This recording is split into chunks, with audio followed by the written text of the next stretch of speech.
Welcome, everybody, to the Boxing Prediction Show on the Grueling Truth Sports Network. As always, the Grueling Truth is powered by betting.net. Betting.net is your best bet for finding the online sportsbook or casino that's right for you. Make sure you check them out at betting.net. Also, don't forget to follow us at grueling_truth. I am your host for the Boxing Prediction Show, Mike Goodpaster.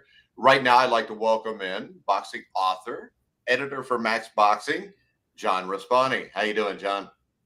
Doing great, Mike. I want you to recite what you just said without looking at whatever you're looking at next time. I didn't look at anything actually. Okay. Okay. I just memorized it. So, all right, let's talk. Let's talk about this last weekend's fights. Which this past weekend we had a lot of fights that were interesting. We had one that was really good. The others were kind of what we expected, I think. But we're going to start off with Deontay Wilder, who in the first round stopped Robert the Nordic Nightmare Helenius with one shot. I watched the knockout this morning because let's face it, there's no way I was paying $80 to watch these two guys fight. And when I look at it, I think there's no doubt the knockout was legit. I think it was expected. What was your take on the fight, John? Yeah, we were talking about this last week, and you made that great prediction that you suggested that people go between rounds 1 and 3, and we figured that Wilder would be Wilder, and he would throw the bomb, and Helenius would either take it or not, and he couldn't take it, and he went down hard. I mean, I'm glad he's okay. Seems like a super nice guy. But he doesn't. The Nordic Nightmare hasn't really scared anybody. I mean, I don't know. We were talking about this last night. I mean, what does it say about Kanaski, right? I mean, it doesn't say very much about him losing twice to him. But to me, Mike, the big picture is it's just a reflection of the heavyweights nowadays. There's just not a lot of what I would call real talent. One last thing, I noticed a number of people were saying that Wilder is one of the greatest heavyweights ever. Nobody said that, did they really? I'm afraid so. So I just shake my head. I mean, there's no point. It's all opinion, and this is what we're doing too. But I think we might be backed up a little bit by more facts here. So it's just boxing nowadays. It can be very disillusioning, to say the least. Yeah, the only thing I would say to those people is, what was his best win? Luis Ortiz. Yeah, and is that really that great?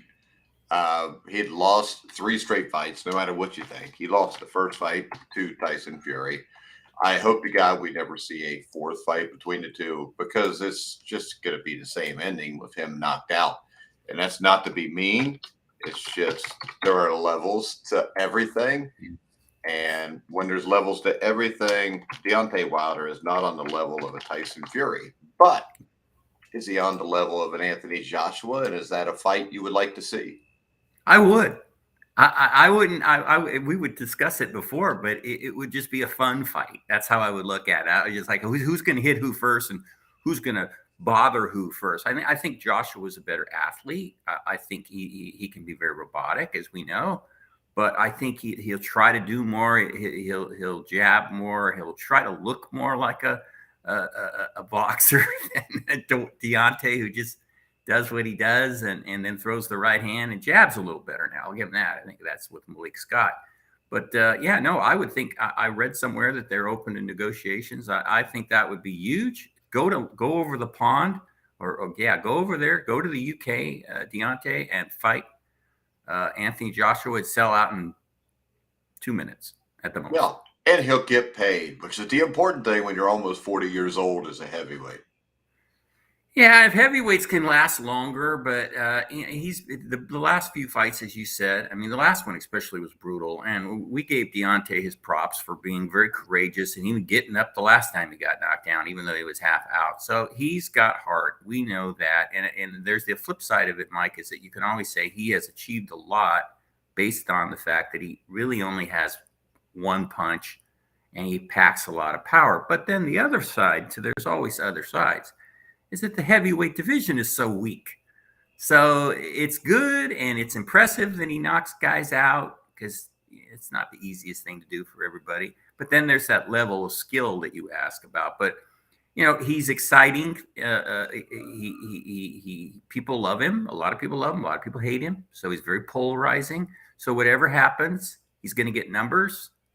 And in a way, I'm kind of glad he's back because it makes it a little bit more interesting. The heavyweights, we can discuss these potential matchups. He even mentioned Usyk, which would not be pretty if he fought No, Alexander. it would be an ugly fight. I mean, Usyk may actually go after him, I would think, just because of the lack of being able to fight going backwards. But I think there's definitely, as we said, there's levels. And to me, right now, the levels are Fury and Usyk, and then maybe Joshua right below them, and then, or not Joshua, but Joyce below them, and then everybody else.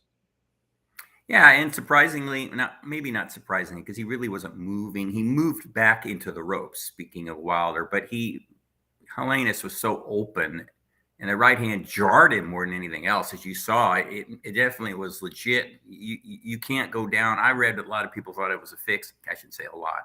Some thought it was a fix. No, you don't lay there like that. And he was breathing real heavy, and his eyes, you could see it. No, nobody's that good of an actor. So no doubt about that. But that just tells you that Wilder has that kind of stunning power that's been with him all his career. But he is what he is. Yeah, and Frank chimes in, heavyweight division is pedestrian, but there are some intriguing fights that these guys would actually fight. Yes. I think that is true. Like I said, Yep. I think there's the top two guys. Everybody else is kind of a jumbled mess when you look at them. They all have deficiencies. And I mean, Usyk and Fury, I think, are by far the best two. But Fury Chisora is not one of the intriguing fights that Frank is talking about either, I don't believe. No, and the last time they fought a number of years ago, Fury just beat the what out of him, and it likely do it again. I think this is just my theory. Everybody, no one else's. That Fury wants Chisora to get one more big payday. They were really good buds, really good friends, and they supposedly had a falling out. I wonder about that. Maybe they're setting it up a little bit for the press conference and all that. But that fight is disappointing. That fight is very disappointing. Yeah, and they're going to make fools out of each other to try to sell the Yes. fight. Who knows? I always thought it was funny when years ago when Fury was dressed up as Batman and ran in the press conference when he was fighting Klitschko, but that's a long time ago. And Chisora, I don't know. They know that they're going to have to promote the what out of this fight just to get some interest. It'll do well in the UK, as we know, but I don't have much interest in it. I'll cover it just because I have to, but I think it's a pretty foregone conclusion what's going to happen. All right. We also had another fight that I think played out exactly as we thought. Devin Haney, unanimous decision over George Kambosos. Is it safe to say that Kambosos' game plan here was probably not what it should have been? Well, he tried to confuse Haney. If you saw the fight, he was switching around the southpaw, and for about one round it worked. And then Haney just figured him out. His game is always to jab. And when when his jab got on point, then Kambosos can't do anything. He can't do anything with the jab. And he tried hard. I mean, I'll give him that. But that, Mike, it was what you said in the beginning of the show, is that there are levels. And Haney is just better. I mean, he's better every day of the week. That's just, you can't help that when that happens. So Kambosos tried everything. I thought he was going to really try to rough him up more, and get real physical with him. But when he tried, Haney would either get away or he'd get popped in the face. So there really wasn't any way for him to defeat Haney. He would have hurt him with a big shot. And as we know, Kambosos only got 10 knockouts. He's not a big puncher. And he hit him with a couple of really solid right hands. Didn't bother Haney. So he gave it his best shot. He lost 2 in a row. I don't know what he's going to do next. Collect his money, but he's got other things going on outside the ring that aren't very good with his former manager. So I don't know, George. It was tough, but he didn't get beat up too bad. So Haney moves on, and Lomachenko wants him. So that. Yeah, and Lomachenko's got a fight coming up, I think, at the end of this month, here in a week or two. Yeah. Which should be interesting. Probably not the fight with the matchup he's got, but Devin Haney and Vasyl Lomachenko is a great matchup. I just think this. I think from when I watch him, we hear everything about Tank Davis, Teofimo Lopez, all these guys, Garcia. I think Haney's the best one out of all of them. He's got great skills. He doesn't seem to get a lot of credit because he's not a big knockout guy. I mean, he's got 15 knockouts, 29 wins, but he had Kambosos staggering around 8 or 9, and he didn't really. He either couldn't do it or he didn't hit him right, whatever. I don't know. But he just dominated, and he's a tough guy. You know, you take your Bill Haney took his son out to Mexico, Mexico, and had him fight there for a while. That toughens you up, and he doesn't look like a really tough guy. He's kind of a pretty boy in comparisons to Floyd Mayweather, the young Floyd Mayweather, probably fair, but Pretty Boy was maybe more aggressive than Haney is. But I don't want to say that because I said it, but I don't like saying it because I love the way the kid fights. I mean, he's a sweet science, and he's a pure boxer, and his talent is underrated by a lot of people, and he should be in the top 10 pound for pound as far as I'm concerned. Yeah. All right, we got Vicente Guerrero, who on YouTube chimes in. People saying Wilder versus Helenius was a fake KO is wrong.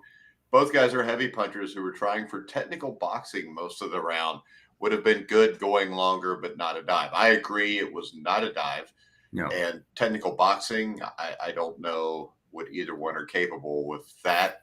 I mean, it's heavyweight boxing. I mean, the technical boxers and heavyweights are the two best guys right now, which is Fury and Usyk. And I think this fight is just what we thought it would be. I think Haney Kambosos was. And if you followed our picks, Haney by decision, you made some money. Wilder somewhere between the first and third round, you made money. So if you want to make some money, betting.net finds the best promotions, offers, and bonus codes so you don't have to. Head over to the website now to see things like free bets and matching deposits. Check them out on betting.net. Also, check out TGT Play. If you like social casinos, you can find TGT Play on Twitter and YouTube. Make sure you check them out. Next up, we had the most competitive, probably the best fight of the night, which was Claressa Shields against Savannah Marshall. There were a lot of questions coming into this fight about both of them. Marshall had to win in the amateurs over a decade ago, which to me meant nothing, and it meant nothing in this fight, I think. But I think we saw that Claressa Shields maybe isn't the GOAT because, let's face it, I don't know that I'll take Katie Taylor and Amanda Serrano over right now. But we did find out she is a very good technical fighter. She's tough. Savannah Shields, as the fight went on, applied pressure. We talked about this off air last night, John. It makes you wonder what happens if this is a 12-round fight with 3-minute rounds. Oh, definitely. That would have been Marshall's best chance because she did come on some. Shields won it clearly, no doubt about it. People were saying that Marshall won. I'm like, all right, I don't know what you were watching it with, but you weren't watching the fight I was watching. So, yeah, we knew that Shields was, I think we said, or I said, or we both said that Shields is a better athlete. We knew that going in. She's faster, she's sharper, and Marshall was going to just have to try to wear her down or hit her with that big right hand or that left hook that had come into play lately. And she did. She hit her with some left hooks and hit her with the right hand, not totally solid. But Shields showed how tough she is, how she rose to the occasion, which always says something about someone, and fought the first few rounds, 4 or 5 rounds. She was really, really doing well. And then back to what you originally said, yeah, if this had been 3 minutes in each round and a 12-rounder, which it should have been because it's a championship fight, would have been very interesting to see what would have happened later on in about round 11. When Shields had been moving around doing a lot, was a little tired, maybe got backed up in the corner, and then Marshall was wailing on her. So could have went the other way, though, because Shields really did a number on Marshall a few times where Marshall looked maybe a little woozy for at least a few seconds. So could have went the other way, too, but it certainly would have made it. Wait a second. 3 times undisputed, only boxer in the history to do it. Whoa. Come on, T. Hunt. She's a female boxer. The pool, she is a big fish in a small pond. There's no way to compare her to male boxers who fight much higher competition and have a much bigger level of boxing ability. Claressa Shields is really good. Yes. As a guy, she's a high-level amateur. You can hate me for saying that, but it's just true. When you're fighting, like barbacks and cocktail waitresses and taxi cab drivers, and literally she was. This is not like Greg Haugen saying, Julio Cesar. She actually did fight a taxi cab driver and a bartender. And how many knockouts does she have? 2. Her skill level is very good. To call her the GOAT, like I said, Katie Taylor and Amanda Serrano right now, I think, are better boxers. Yeah, I agree. I don't like to diminish it either because you fight what you fight, and that she can't help that. But she's a very skilled female boxer with a lot of talent. All three of them, that Katie and Amanda Serrano, also very skilled. Comparisons of Shields to somebody said something about Henry Armstrong when he please. I mean, come on now. Let's not get crazy here. We give her all the credit in the world, Clarissa. She's done an incredible job. She won a couple of gold medals. That's fantastic. She's doing wonderfully. But let's stay real on this whole thing. Hold on. T. Hunt's got you a question, John. So why haven't they done it at least twice into weight classes? I would say number one, because it's easier to do now, because number one, I mean, can't you just back in the 40s, 50s, and 60s, you could just win one belt and be the actual world champion. You didn't have to fight 4 different people to be the world champion. I mean, this is a joke. The proliferation of belts is one of the things that's destroyed boxing. It's made it so the best don't find the best, because if you don't fight the best, you can still go win a belt beating somebody that's the 4th best. So don't give me this shit about why didn't a male do this twice in 2 weight classes? It's absolutely stupid. How many males got to fight for a world title in like their 3rd fight because there's no depth of talent in women's boxing? And I mean, that's not to be mean. The best ones are really good. Clarissa Shields is really good. But let's not get stupid with this. Yeah, okay. He loves her, and that's fine. But we have to stay real. We have to stick with the facts. And he'll say that the facts are she's won 2 weight classes. Okay, you have to look at the big picture though, and the big picture in the ladies is very small. They don't have a lot of different fighters and different weights, and so these things are. I don't want to make it diminish it at all, but they are a little easier to do. And then what you said really fast. Yes, he did. He's right about Lomachenko did fight for a second, but it wasn't a bartender that he fought. He fought a really good fighter and he lost. He says, and I'm asking, why didn't any females do it twice? Well, number one, Katie Taylor hasn't lost her title, so she can't. Don't you have to do that to win it twice? I don't know. This is just a stupid question. And no offense, right, to T. Hunt, but I mean, right now we're talking about belts, which I don't like to talk about because they're useless. Yes. I mean, right now the heavyweight champion of the world is who, John? Well, Tyson Fury is the heavyweight champion. Why? Because Alexander Usyk has more belts. Yeah, but see, that's a very good point. The belts, and this is the hardest part for me as a true boxing fan, is what you said a little while ago. All these belts that they're throwing around, it takes away from the guys who really have the belts, and the real belts, not the IBA or the BAA or the World BA, the World Boxing assholes, like I like to call them. They're supposedly getting rid of some of their belts because they know it's a joke.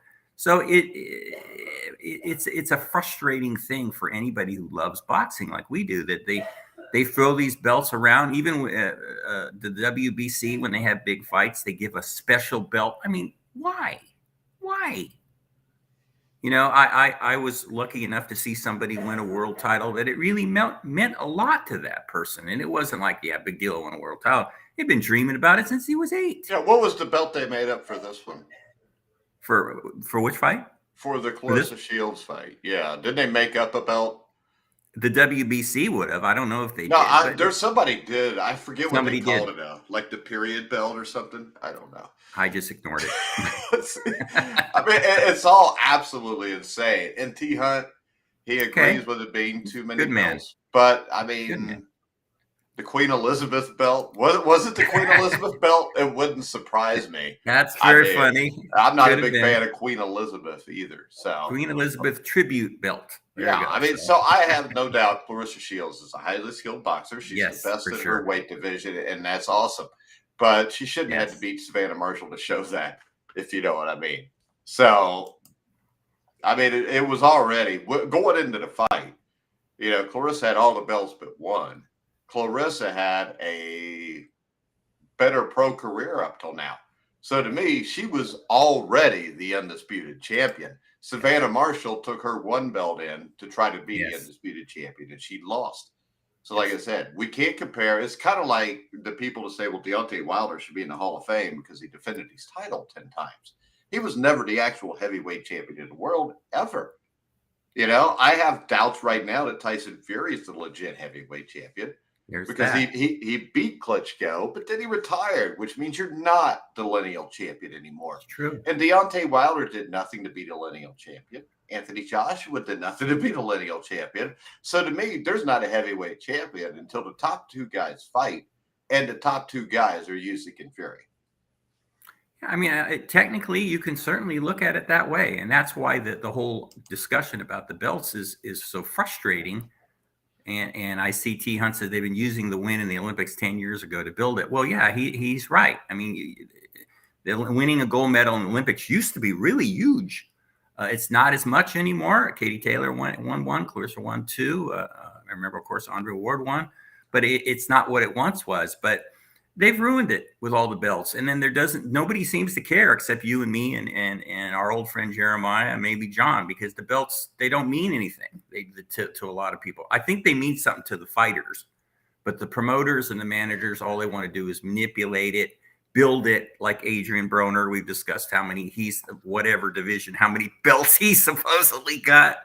I mean, even the legendary Manny Pacquiao, if you chase 8 or 9 division champion, check back, you go, he was not an 8 or 9 division champion. You would have to be the man in that division at that time. I think I wrote an article about it, and he won more belts than most. Yes, for but sure. Undisputed champion. He wasn't the undisputed champion in a lot of those ways. Lightweight, he fought David Diaz, who was a trinket holder. He knocked him out, and then he immediately moved up. I love David Diaz. He's been on the show before with me. He's a great guy, but and T. Hunt says Usyk and Fury do need to fight for undisputed. Do you think it'll happen, John? I don't think so. Right now, I don't think so. I think it could happen later on. I don't really think Fury wants Usyk. I think he's not afraid of him. It's not that, but he knows how tricky Usyk is, and he knows how talented Usyk is. So I don't know what to think with the guy. He retires, he unretires. There's the thing again. Put it like this: we'll see this before we see Spence Crawford, John. Yeah, most likely. I mean, it just with Fury, you don't know. He can retire again after the Chisora fight, and then change his mind again a few months down the road. If it happens in 2023. Obviously, it depends on Fury. I think Usyk, that's all he wants. He wants Fury. I don't think he's interested in Deontay Wilder. I think from watching Usyk, I think he would like to get Deontay Wilder, though, because I think that he thinks Deontay Wilder's style would be relatively easy for him to beat. And on the other hand, Fury, I think, is probably going to fight Joshua at some point soon, just because, he's already fighting Chisora. Those guys are not huge dangers. I mean, maybe Fury lands maybe you get caught by one shot and get knocked out by Wilder, but chances are that's not happening. To me, Usyk Fury would be an incredibly boring fight. And the problem with that is, as skilled as Usyk is, maybe he gets a decision in that fight. So I think that it's a lot less risky to fight Joshua, Chisora, even Wilder for a 4th time than it is to fight Usyk. Oh, and then there's Manuel Char. I mean, that's a risky fight for Fury, right? Manuel Char is not a risky fight for Jerry Quarry, and Jerry Quarry died 20 years ago. Oh, my gosh. Oh, that's cold, but there's some truth to that. I mean, Jerry Quarry, I think, was still taking him. I watched Manuel Char. Didn't he fight Daniel Dubois? I believe so. Wasn't that who Dubois beat in that gym in Miami in front of 14 people that Don King promoted? I don't think that was meant. Well, wasn't it? I don't know. Yeah, no, I can't remember. And the big point here is I can't remember, and I don't really care that I can't remember. So yeah, well, it's like that. When I think of Daniel Dubois, and he's got some title, what a shock. Hey, Char is a risky fight for Clarissa Shields, maybe. I don't know. Since he's a man and he outweighs her by 100 pounds. But, yeah. Clarissa, we were joking. We like to joke about Manuel Char. I still am pissed that we never got to see Freza Kendo and Manuel Char fight for the title. Oh, God, that would have been really memorable. God, I mean, Yeah. and sorry, guys. You guys are fighters. It's risky. I get that, but we're just talking about talent here. Is all we're talking about. And you got big balls, but talent-wise, he started insulting Fury. I'm talking about Manuel Char, and it was kind of funny. He's like, "You Yeah. really think the Fury is thinking?" I Oh didn't yeah, even know Fury. Manuel Char was a real fighter because I thought maybe he was a guy that, Don King would bring up with the WBA belt or whatever god awful belt it was, just, making shit up because Manuel Char is horrible. All right, Yes. Old Farts Corner. The question is, who is the hardest puncher in heavyweight boxing history, John? This is impossible to really talk about. That when I think about that, I think about guys that pop into my brain like Ernie Shavers, obviously, like George Foreman, like Rocky Marciano. He had 43 knockouts and 49 fights. It's pretty good. Joe Louis could put his combinations together like nobody. So you got to put him in the mix. You're talking about Deontay. Deontay is a powerful puncher, we know, but I don't put him up there with those Yeah, but guys. it's I mean, just he's a one punch knockout artist. Joe Louis could do it with either hand. one punch also. He could knock you Yeah, guys with out. either hand, though. Either hand. And that is the difference between an all time great puncher like Joe Louis and a Ernie Shavers and a Deontay Wilder. Because let's look at it. Number one, who did Ernie Shavers knock out that was a great fighter or even a very good fighter? There's not a lot of knockouts against high level competition. Yeah, he knocked out Ken Norton later. Yeah. Right. That's a signature win. But as far as big names, I mean, he was more famous in a sense for knocking down Larry Holmes, and like Deontay, Larry Holmes and like Fury got up and beat him. So he's not. His record doesn't show names that you know the names if you know boxing, but they're not great fighters. So it's interesting that really we remember him for what, and in his fight with Muhammad Ali, of course, he lost that, and Muhammad Ali was way past his prime, and Muhammad beat him still. So, and then Ernie got knocked out by Jerry Quarry in the first round, if you remember correctly, and Ron Sander beat him. Yeah, knocked him out early, and Ron said that he hit harder than anybody, and that's true. So Ernie could hit really hard. If you could take it and last with him, he run out of gas. So yeah, like, and the thing that stands out to me though when I watch like Rocky Marciano, Joe Louis, those two, George Foreman. I mean, right. when those guys actually hit somebody and knocked them out, they didn't get up right after the count of 10. They were usually unconscious because that's how hard they hit. And I mean, we see that with Wilder against Robert Helenius. But let's face it, Rocky Marciano did it to Jersey Joe Walcott. He knocked out Ezra Charles. I mean, that's not Robert Helenius. Joe Louis, quality of, I think when people rip on Rocky Marciano's quality of competition, the same thing could be said for Joe Louis, because Louis really, the better fighters he fought were either really early in his career, like the Max Bears, guys like that, or it was late in his career, like Louis and Walcott. But it makes it hard to judge. But it's just the fact that when he knocked guys out, it was dramatic. And I can't remember of any Joe Louis fights where he fought a guy like a Luis Ortiz and was losing through 5 or 6 rounds and had to knock him out. I mean, Joe Louis would win the fight while setting you up to knock you out. Well, yeah, he was losing against Billy Conn, and he probably, if Billy Conn had fought smarter, he'd have lost the decision most likely in that one. And he came back and got him in the 13th, and that had to do with Billy Conn wanted to knock him out, which is also legendary. And Billy Conn was a light heavyweight, so yeah, Lewis. They had the famous Bum of the Month Club, Mike, and if you look at the guys he fought, they weren't really bums. That's really cruel. I don't use that term with fighters because they weren't bums. They were bums compared to Joe Louis. How about that? He was just that much better than them. That's just the way it is. That's what it is. T. Hunt says the franchise title is what the WBC gives, and he's right. That is the worst of the worst. So, but yeah, the whole discussion about punching power. George Foreman used to just, he would flatten guys and one punch, and he was scary. He was, because he was big. He wasn't skinny like Wilder, who has the scary power like Danny Lopez. It reminds me a little of that. Danny looked like a scarecrow, 5 but he feet could 7, crack. 100. Yeah. Yeah. Oh my gosh. Wilfredo Gomez. Right.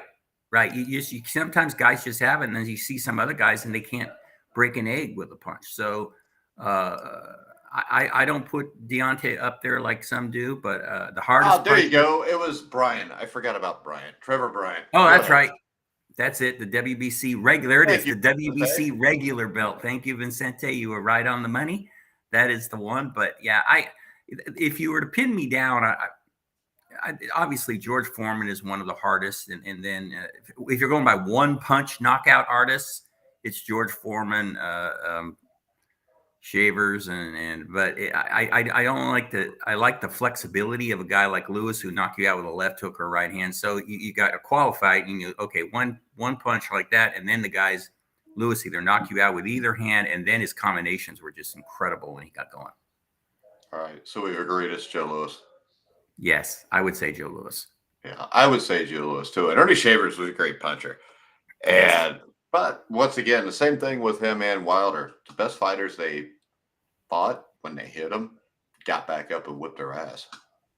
That's true. And he knocked Dominic Brazil didn't get up, and Stavern didn't get up. But again, that's the quality of opponents that he fought. Yeah, but also Stavern the second time laid down. So yeah, it was he's a hard puncher, a heavy puncher. He knocks people out, but that's just Wilder. That's his game.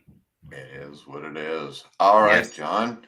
Let's go ahead and preview all the boxing coming up this weekend. All right, what else do you want to talk about? Yeah, it's a quiet weekend, and then the following weekend when we do our show next week, we got Lomachenko, we got Katie Taylor's back. We were just talking about her.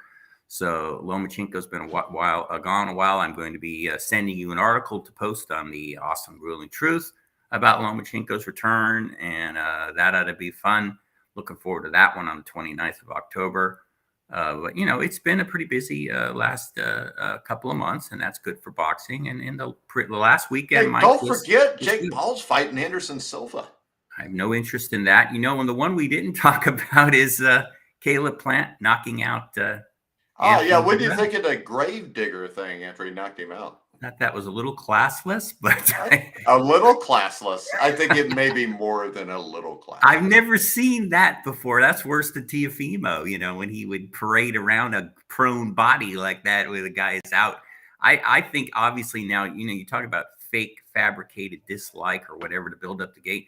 There obviously was a lot of unfriendliness going on, and I think it was mostly came from the dog side, from what I understand. And yeah, he shouldn't have done that. He probably regrets it today, but in the heat of the moment, he lost it. Nobody even expected that. Caleb Plant, sweet hands, he's not known to have much power, and he knocked him cold. And that just tells you when he. Yeah, but they used to say in that one movie about Joe Louis losing to Rocky Marciano. Yeah, but Andre Dirrell was 77 years old. Makes it easier to knock a dude out when he's well past his prime. The dog is 37. Yeah. And he's looked past it for at least 3 years, maybe more. He's just slower now, and it's the punch resistance too, but give it to Caleb Plant. He won. I don't know who he's going to fight next. Maybe Benavidez. So that would be very interesting. All right. Now, November the 5th, the week after that, you got Dimitri Bivol against Gilberto Ramirez. That's a fight I look forward to. Actually, Chantel Cameron against Jessica McCaskill is not a terrible fight. Regis Prograis against Jose Zepeda. That is a pay-per-view fight. Yeah, Jojo Diaz is fighting too, I believe on the 29th. I think it's on the 29th. You go into December, Tyson Fury, Derek Chisora. Here we go. Estrada and Chocolatito fight again on December the 3rd on DAZN. December 3rd, yeah. And Rougarou and Zabata what date is that? When is that one? That is the end of November. November 26th, Carson, California on pay-per-view. Yeah, I was thinking about that, Mike, and I've been to probably 4 or 5 cards. I figured you were thinking about going to that one. I was thinking about it. I don't know if I can get out of here for that, but it's because every time I've gone there, it's been an incredible experience. And I talk about it in a few more rounds with Jerry Fish. That place to go to fights, the first few hours are tough because the sun where we're sitting is right in your eyes. So it's you're kind of blinded. You're kind of going like this, trying to see the fights. But usually the last 3 fights before the main get crazy, and then the main is crazy. It's like think of Rome and the Warriors and Guts and all that. I mean, the way the way they've got it set up, the sound when the crowd roars, it's incredible. It's really a great place to see boxing, and I'm glad that people are really recognizing that. They've been recognizing it for years. But All yeah, right. that popped into my mind. So And in December, Estrada Chocolatito. Then you got Josh Warrington fights December the 10th in London or in Leeds, England. And then Ebony Bridges fights Shannon O'Connell. I don't really care. Teofimo Lopez fights Jose Pedraza on ESPN Plus. And then we've got the monster Inoue against Paul Butler, which I can already tell you now. Bet that is a first to third round knockout. Yeah. You get like 2-1 odds again. Yeah, that's another one that we're gonna nail right there. Yeah, the monster and Paul Butler. It's a mandatory, I guess, but yeah, the monster will take him. Jake Paul versus almost anyone is overpriced, usually at $60. Jake Paul just being on TV is overpriced, even if it was free. But He's hopefully doing Anderson Silva whoops his ass and we get it over with. But I'm pretty sure Anderson Silva was told, you're not supposed to win this fight, right? Yeah, me too. I mean, I'll give it to Jake for being great at marketing and doing all that stuff, but I'm so tired of the sideshow that it just makes me. I've told you, I don't put anything on Max Boxing about it. People get mad at me about it sometimes, but it's not at the level yet, so I won't do it. All right, guys, remember to check out TGT Play if you like social casinos. Make sure you go to betting.net, which is not just for sports betting. Betting.net compares the best online casinos. Sit back, relax, and play the top online slots, poker, and table games. Check out betting.net. Go check out, and the link in the description below in the video if you're watching on YouTube. Tipico Sportsbook was our recommended sportsbook for betting the fights this week. And make sure you go check out all John Raspanti's books. A few more rounds, Blood on My Notebook, and Intimate Warfare. Anything else before we wrap it up, John? No, I enjoyed the weekend. I hope all the boxing fans did too. Boxing is just it always moves up a step and then moves back 2 steps. So it's so frustrating to be a fan because you want the best, you want things to be what they should be, but they're not. But we had a good weekend, so let's hopefully move forward positively to the end of the year. Yeah, and I want to thank everybody for watching and the comments. Frank, Hernan, Vincente, T Hunt. Hopefully, you guys will be back with us. You just want to make this a Wednesday thing at noon every Wednesday, John? You bet. Yeah, of course. And I love it. Let's get more people sending in comments. You don't have to agree with us, Mike. We like it when they disagree with us. So bring it on. All right, guys, we're going to go ahead. We're going to wrap it up. Make sure you check out the NFL prediction show tonight at 8 with myself, former Indiana basketball legend Steve Risley, NFL beat writer Dan Kornhauser. That will start at 8 o'clock Eastern tonight. But for now, for John Raspanti, I'm Mike Goodpaster. You've been watching and listening to The Grilling Truth on the Legends, where the legends speak.